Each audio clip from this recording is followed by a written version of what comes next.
This is John Loughran Viewed Your Profile.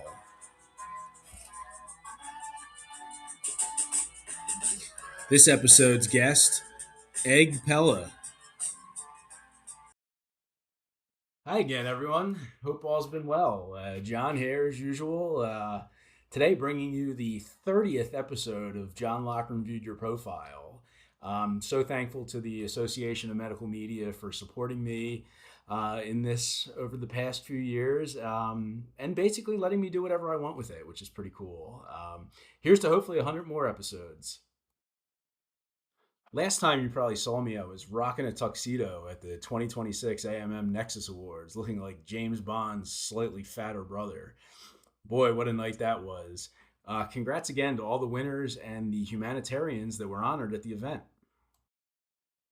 The AMM is really hitting home runs these days. Nexus, tons of new members, awesome educational sessions, this podcast.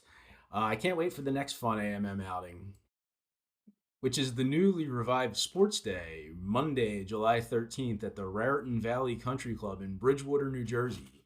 This new event will be a co-event this year with the highly successful event from last year, Gene's Swing for Sarcoidosis, as you can see from my hat, honoring the memory and cause of our dear friend Gene Consier.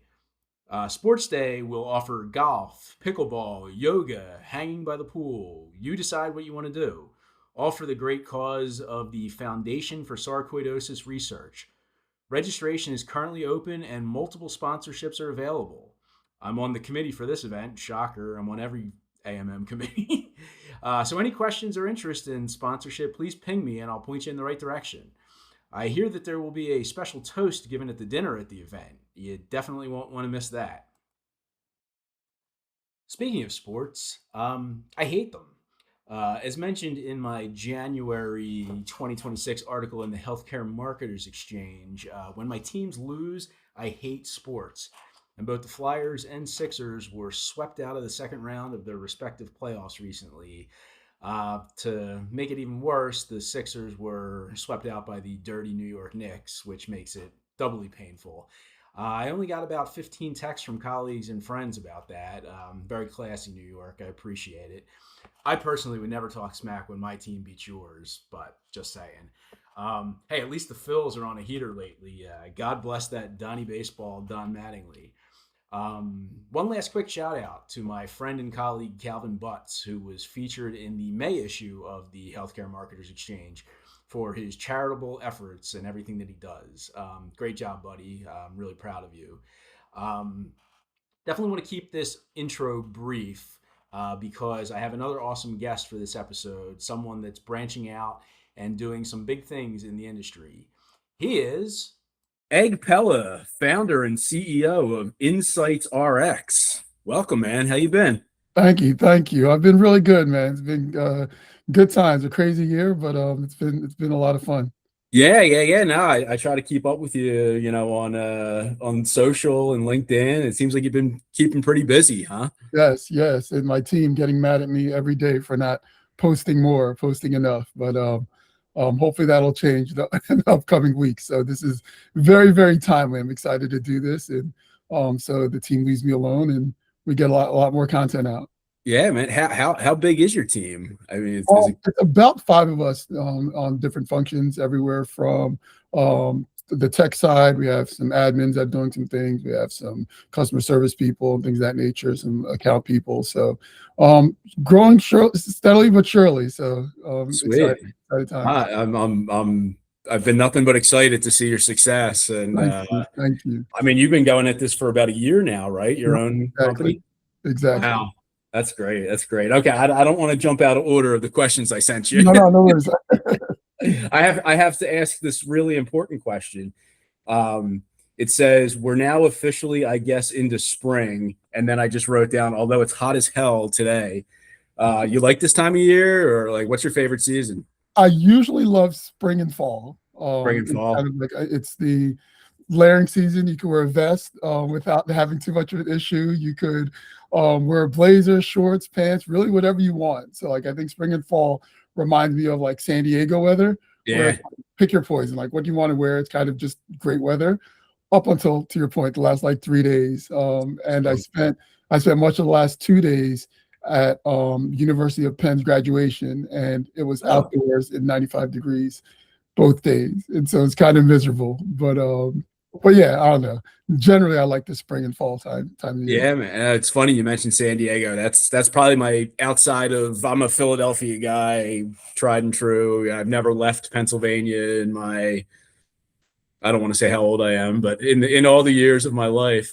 But if I ever had to move anywhere, I think San Diego is where I'd want to go. And Yeah. yeah, you're spot on, man. You can rock like a casual sweater vest like you are now, and it looks good, man. What material is that? Is that wool? It can't be wool. It's too No, hot. it's just the cotton vest. Yeah, Cotton, cotton breeze, cotton yeah. breeze. I like it. I like that. I'm glad. I think you could pull off just the sweater vest with nothing underneath. But I appreciate that you went with a t-shirt. I appreciate that. No Yeah. worries. You know, it's funny, man. So when I reached out to you, you seemed pretty excited to be on this podcast. You actually watch this crap? Occasionally, I'm not a big podcast person, and so I have a bunch of friends that start podcasts, and they all hate me for never listening. But definitely, I try to support friends as they come on. Not that you're not a friend, so not that I don't watch all the time, but like when I know Michelle Sirkin was on, Yeah. Carl Edmonds was on back in the day, Aaron, Mark. You have some heavy hitters that come on at times. Danielle Tate was on, so Yeah. I try to catch like some of those episodes. Like when I see it, notice like some of those people that I'm friends with are Yeah. on, or they'd say, "Hey, I'm on John's podcast," what have you. I'll try to pop in and listen here and there. So Yeah. Well, I expect this to be a pretty popular one. I'm sure people are going to say, "Oh crap, Egg's on, man. Got to watch that." It's all good. So I do extensive research for these things as a fan that you are. You know this from watching. So LinkedIn says that you are located in Florence, New Jersey. Is that true? Is that still true? Is that South yeah, Jersey? that's it depends on who you ask, right? And so South Jersey is as small as Jersey is. What you call South, North, Central. There's no real Central Jersey, so North, Central, like all depends on your perspective. I consider it South Jersey. Yeah.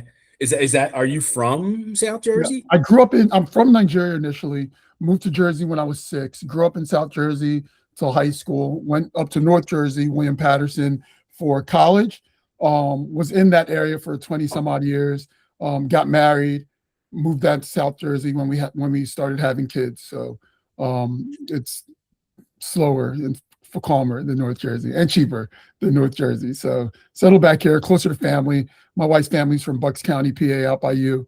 And so it's a 30-minute ride to her parents, 30-minute rides to my mom. So it makes life easier being back in this area. Nice. Do you know what part of Bucks County they're from? Yeah, her mom's in Warrenton, her dad's in Ambler. Oh, okay. Okay, I'm familiar with all those areas. So good stuff. Good stuff. So these are the hard hitting questions that I asked during this thing. If you're from South Jersey, that puts you pretty close to Philly, right? Yep. About from here, I can get to Center City in about 30 minutes, 35 minutes without traffic. So I have to assume. I mean, why wouldn't you be a huge Birds fan, right? I am not a Birds fan. Oh, okay. All right. It's been good talking to Egg Pela, my friends. We'll see you next time. I am a Sixers fan though. I'll give you the Sixers. I'll give you the Flyers. I will give you the Sixers, Flyers, and Phillies, but I cannot give you the Eagles. I'm sorry, sir. Oh no. What do we? I grew up in the '90s, so all the teams that were good in the '90s were my team. So Bulls, the Bills. If you say Cowboys, I'm really not Cowboys. I was a Bills fan. I hated the Cowboys. Oh, okay. Bills are cool. I like the Bills. The San Francisco Giants, and so I didn't want to be. I was that kid who's like, nope, you like them, so I can't. Like I have to be different. Yeah. And so hopped on all the bandwagons for all the good teams in that era, and then now as an adult, and so I was a Bills fan, and then now I'm not a Bills fan. I'm a Niners fan.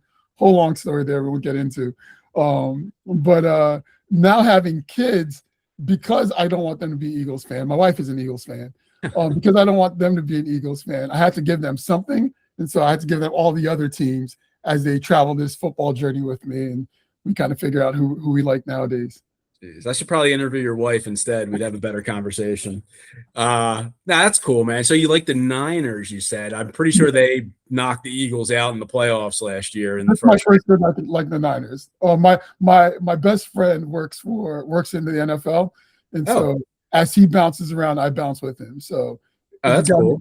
got his first big job 5 years ago with the Vikings, and so I stopped being a Bills fan, moved over to the Vikings full time.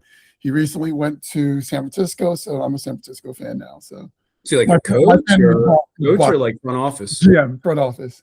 The GM? Yeah, he was the GM of the Vikings. Holy And crap. so my God, I'm tournament caught trying with to Super think Bowl how well I tickets, know sports. What's the name? Quincy Adolfo-Mensa. Okay, yeah. Yeah, I never would have I Yeah, would have butchered that, yeah. but They gave him all the flack for the who's their quarterback debacle over there. Sam Darnold. Yeah, the whole Letting Sam Darnold go for yeah JJ McCarthy. yeah man. So Wow. Well, he's with a good organization. I mean, the Niners are yeah, they're a great one of the organization. best organizations. They got a good quarterback, Brock Purdy and Christian McCaffrey. So Yeah, I usually spend a couple minutes talking about sports, and then I look at the clock and I'm like, okay, I'm going to bore people to death with this. So let's transition here. So we were emailing the other day, and I was like, holy crap, man. You sent me an email at 5:33 a.m., which I'm not up at 5:33 a.m., but and I said something about like, wow, man, early bird gets the worm, and you're like, yeah, I got young kids, I got to beat them to it.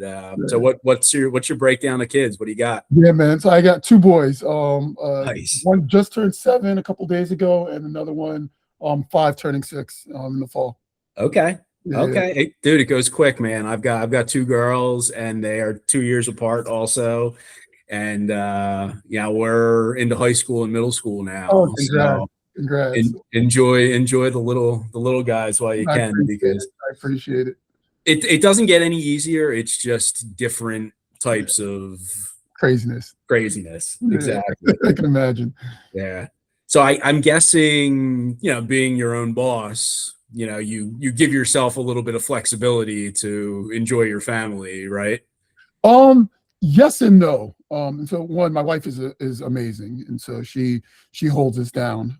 And in being our own boss, like I'm still stretched to doing everything and a lot all the time. And so, especially over the first, I would say 8, 9, 10 months, whatever it was, there was just nights I was just up all day, all nights. My wife was like, "Get to sleep, do this." We'd be on vacations, I'm working, and all the things that you kind of have to do to get things going, get things up and running. But I think I've tried to be deliberate with when they're available.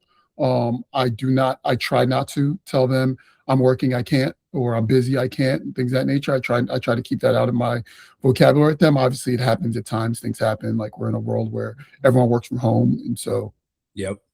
all the things. And so, sorry, I like Yeah, to no get worries.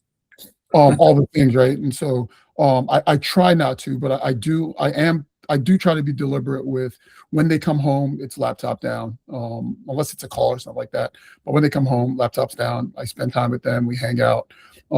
So yeah, I try to be deliberate with family time. Thursdays, my meetings ends at 3 regardless. I pick them up, I take them to whatever activity they're doing right now. They're in gymnastics season. We'll do that. We'll go to the park. We're learning to do roller skate right now, and so that's my day to pick them up early and do all the things and just kind of hang out with them a little bit. So I try to be deliberate, make sure I have those moments with them.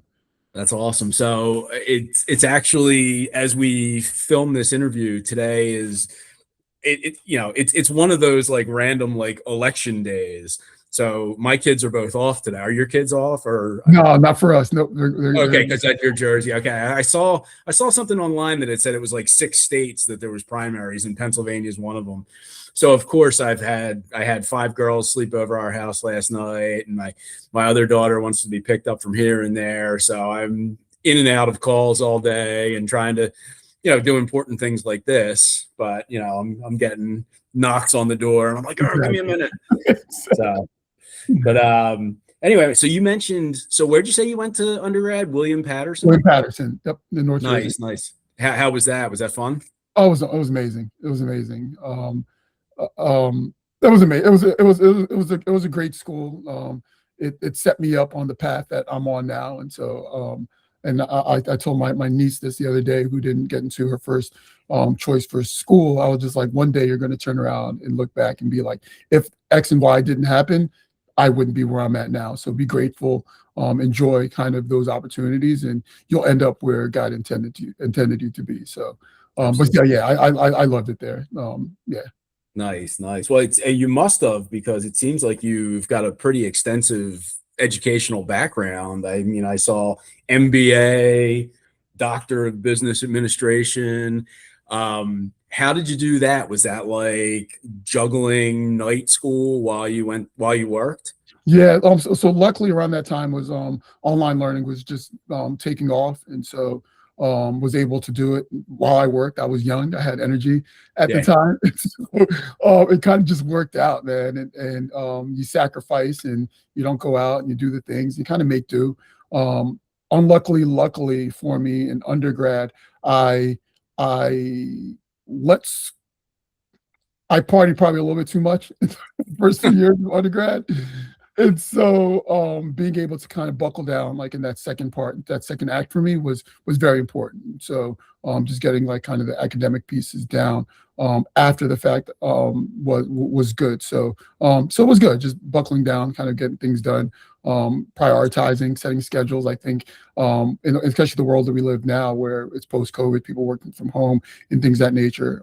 It definitely taught me how to self-motivate, self-start, which even at that time I didn't really have, and I needed to build kind of structures around how to do some of those things on my own, which now being a business owner kind of helped me in kind of aligning kind of things I'm doing now. So it all stacks upon itself. So it was good times.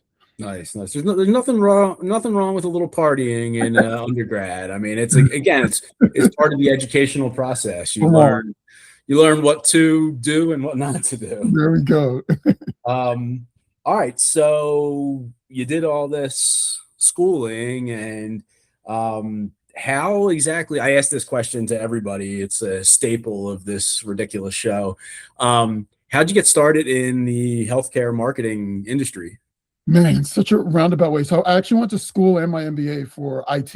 And so I was lugging laptops around and computers around and changing network cables and doing all the things. And I was with a small web design company doing a lot of their IT and did a little bit of website design for them at the time.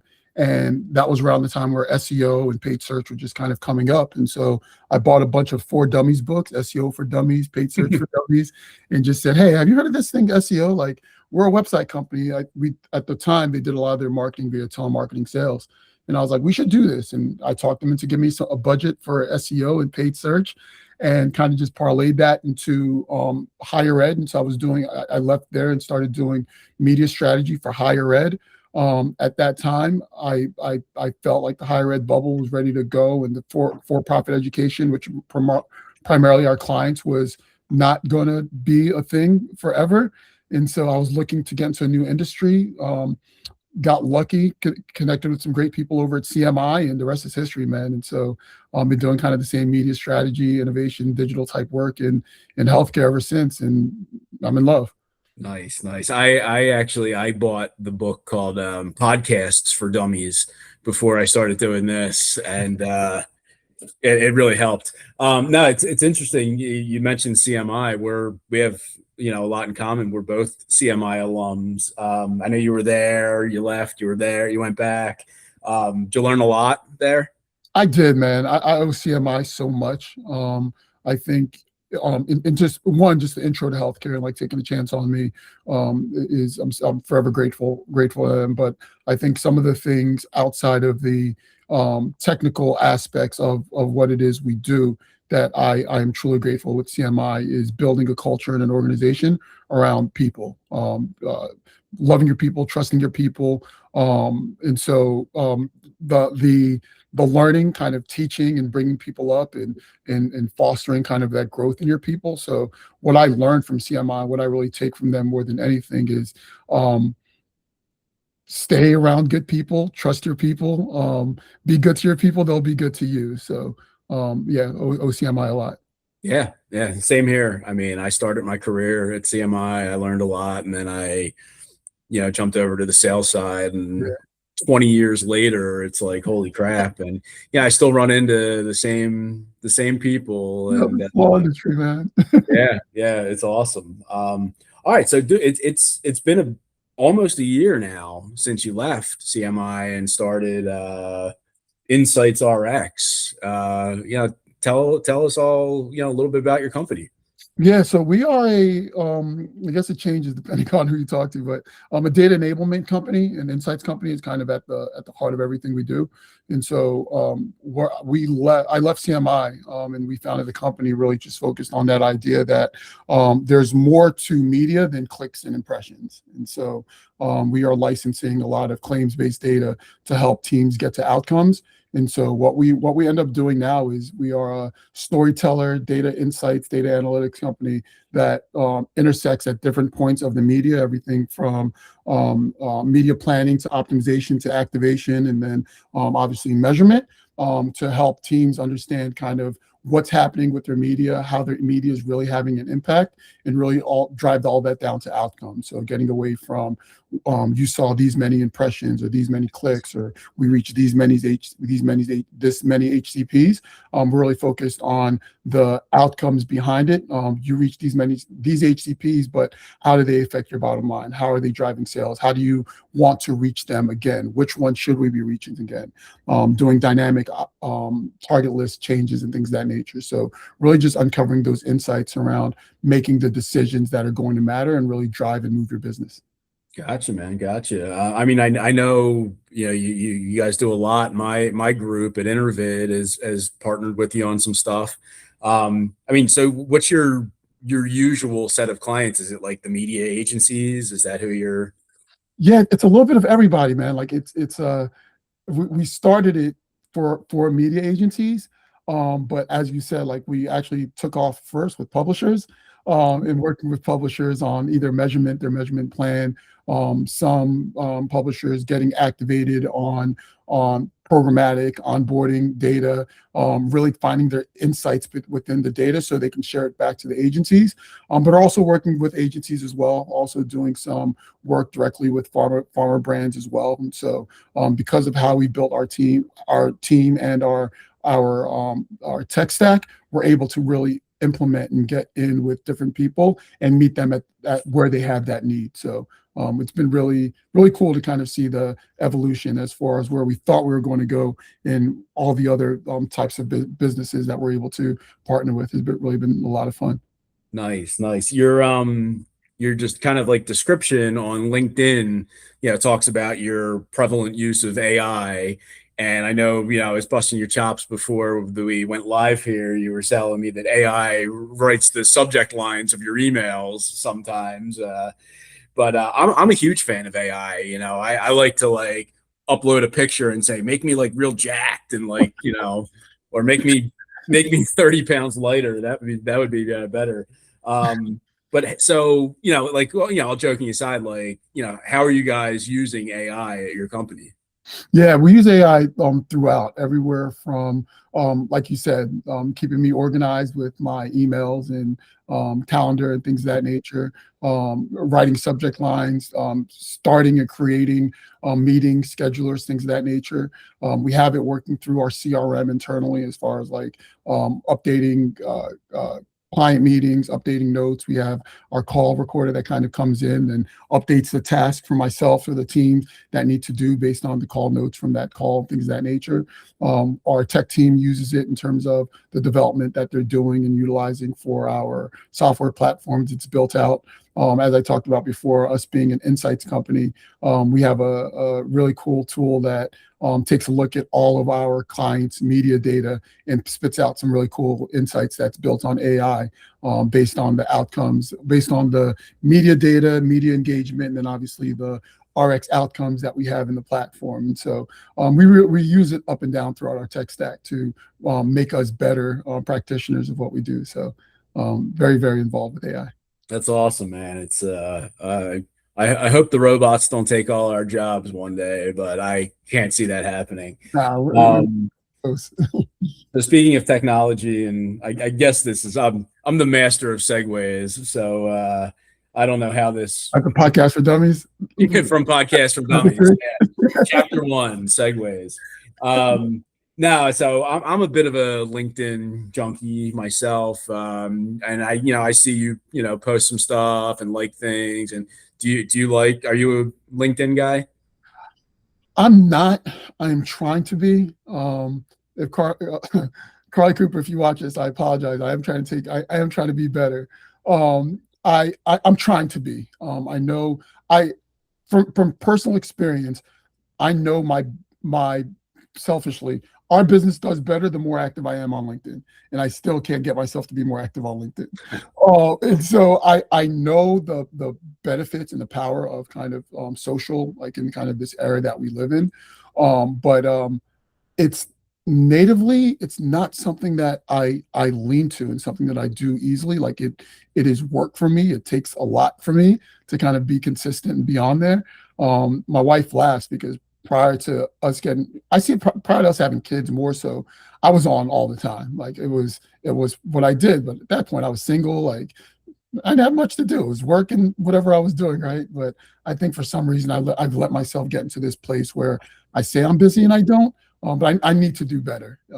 I need to do better, but not as much I should to answer your questions. Gotcha, man. It's all good. It's all good. I mean, I try to post something maybe once every 2 weeks, and it's hard, man, to come up with clever shit that people are actually gonna give a crap about. But But when I when you post something and you get like 5 likes, it's kind of a big blow to the ego. But and I think that's perfect that you said that, because I think for me at that point, I didn't care what I posted, so I would post literally anything, and it yeah, didn't matter. I think now I've gotten to a point where I do care, and so I'm trying to craft something good, and I have all these ideas I want to post, and then it's like a week later, 12 weeks later, and I was like, well, that didn't happen. yeah. Those Well, pictures are wasted. it can't all be gold, right? Yeah. So I actually, in my research for this interview, I Googled you, and the first thing that came up was your Instagram account. And I didn't go through it or anything, but I mean, I know you mentioned you're trying to do more with LinkedIn, but like, are you a big social media guy? Do you like Instagram? Yeah, not in general. I'm trying to be. I'm trying to be better. I especially this year, I've been trying to be present, especially because I'm working so much, and Yes. so I've not been on my phone like when it's family time and things of that nature. Um, I go back and forth at different times. And so like Twitter, I'll go on Twitter for stock type stuff. Like I'll follow like crypto stock stuff via Twitter. Lately, I haven't been on Instagram at all.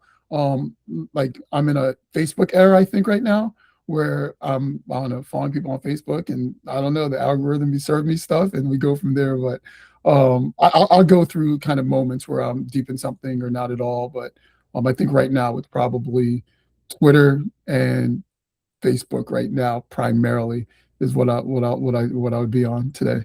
Gotcha. So it sounds like you have not much time on your hands with everything that you're juggling, but in your free moments, do you have any cool hobbies or anything that you like to get into? Yeah, my hobbies really are. I'm trying to get back active in a church. We're in the process of looking for a new church, and so when I'm active, that's probably one of the biggest things that takes up my time. Spend a lot of time in my home, not a lot of time anymore, but I have a home gym, and so down there is like kind of a relaxation area for me. And then also I do some woodworking, and so when I can, that's probably one of the things that I enjoy doing, building and doing things of that nature. So those are probably the three or four things that I truly enjoy doing outside of work. The funnest thing when COVID hit and I was just like going crazy, like looking for stuff to do, I had like a big piece of wood in my garage, and I'm like, what can I do with this? And then I ended up making a birdhouse out of it, and I painted it like Kelly Green. I made it like the Eagles birdhouse. That's And awesome. have you like what kind of stuff do you do with wood? You make anything cool? Yeah, man. So like during COVID, we built a deck in the backyard. Built a Um, deck. Okay, I would say that's built a woodworking. deck. I did a lot of like outdoor furniture. Nice. Um, Yeah, man, a lot of stuff. Years ago, I built my when we first moved in, I built my niece a bunk bed, loft bed, built in the basement, painted it, then I transported it to her house. Yeah, just and any and everything, man. I truly get into it. Just my wife just did a greenhouse recently, and so we built like a kind of a makeshift fence to keep rodents out because a bunny got in there recently and ate up all her everythings, and so that was like the bunny gate of the of last week. So really, just every any and everything. I try to just get into it. Built our dining table. I built. Yeah, Jeez.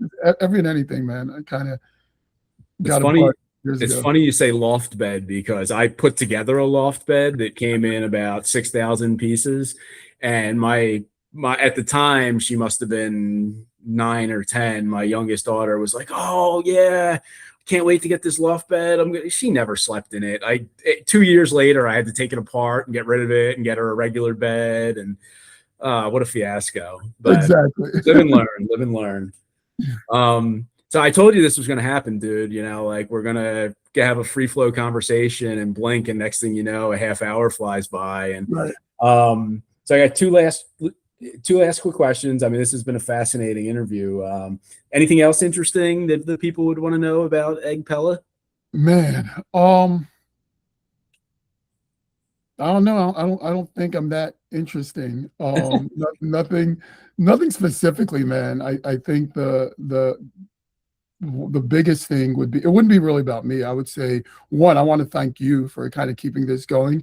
I Oh, know one of your I don't know if it's one of your first ones. I know you chat with Carla years and years ago, and then Leanna was more recently. And and like I said, I see some of the other ones come up. Like I appreciate you for keeping these going, man, because I think as we talked about our industry being small, for me, especially in starting this business, like kind of having friends like you and having people in this industry that really supports one another and wants to see each other, wants to see people do well, I think has been amazing. And so, if there was anything interesting that I would say about me, and about like kind of you in this industry is all, I love how we continue to rally around one another and support one yeah. another in the endeavors that we're doing. And I can say selfishly, personally, I have been a recipient in starting this business from people like you and people that have supported me when they had no reason to. So I would say, especially going to the graduations and people coming in,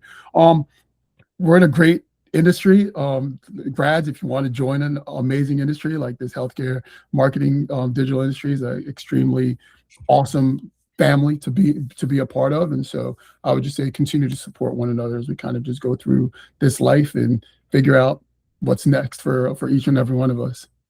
Yeah, I couldn't have said it better myself, man. That was very well put. I'm a big advocate and pretty heavily involved with the Association of Medical Media, and they're the ones who put on this podcast, and they let me do a lot of fun stuff. And there's we just had the Nexus Awards, and we got the new Sports Day coming up. We're bringing that back, and so it's gonna be a lot of fun stuff going on the rest of the year. So Definitely. I think that's pretty much all I got, man. Unless there's anything else you want to. Uh-oh. Right on cue. I think you Mhm. froze. Oh no. You still there? Yeah, I can hear you. I can hear you. Oh, there we go. This is there the we the go. beauties of live TV. Right, my internet gets tired after a while. I'm relegated to the basement often. So It's probably telling you. It's saying it's been 30 minutes, man. Shut the hell up. Go do some work. Yeah. All right, boss. Well, thanks for doing this. I appreciate it. I've always absolutely, thanks enjoyed for having me, man. I always appreciate it.